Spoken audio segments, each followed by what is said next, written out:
Today is the perfect day to bake an apple butterscotch cake.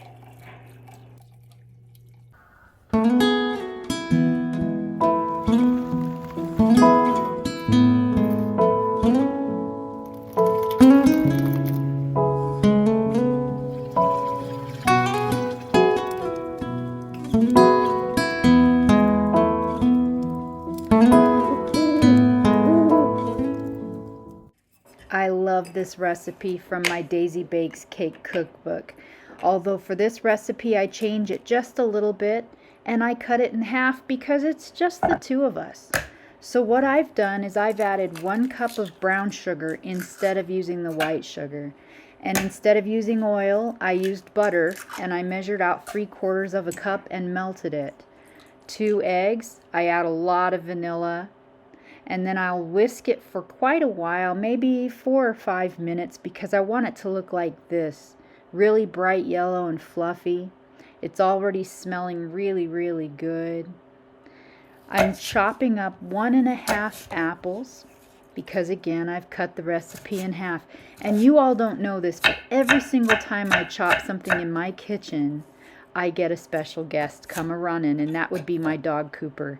Because every time he hears me chop something, he thinks he's going to get a snack, and he usually does. He's adorable. So 1½ cups of chopped apple. Please don't judge how I chop. It's kind of hard sometimes when you have rheumatoid arthritis to grip things.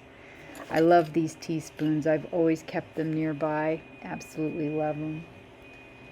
I'm measuring out 1/2 teaspoon of baking powder and 1/2 teaspoon of baking soda, and then I'll add 2 pinches of salt to 1 cup of flour that I've sifted, and I'll give it just a little bit of a stir, make sure that it's all incorporated.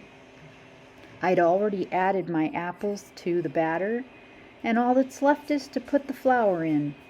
I don't want to use my hand mixer for this, though. I just want to stir it until it's incorporated because I want my cake to be light and fluffy. You know, we've had snow all week long here in California, and I can't believe it. I absolutely love it. Now here I'm adding 1/2 cup of butterscotch chips. I think it'll make it taste even better. I'm real excited for how it's going to smell. Can't wait for it to be done. Now check this out. Remember that tip that I gave you several months ago to save all your butter wrappers?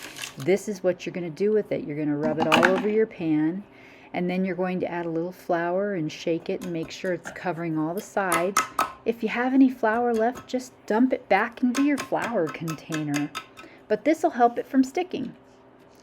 So I'm adding my batter to the pan. I'm going to spread it out pretty evenly. And I want my temperature in the oven to be preheated at 375. We're going to cook this for about 35 minutes until we poke it with a skewer and make sure it's done. It's a perfect time to make tea while we wait. I use English breakfast. I like to buy loose leaf. I buy it in bulk. Can't get enough tea.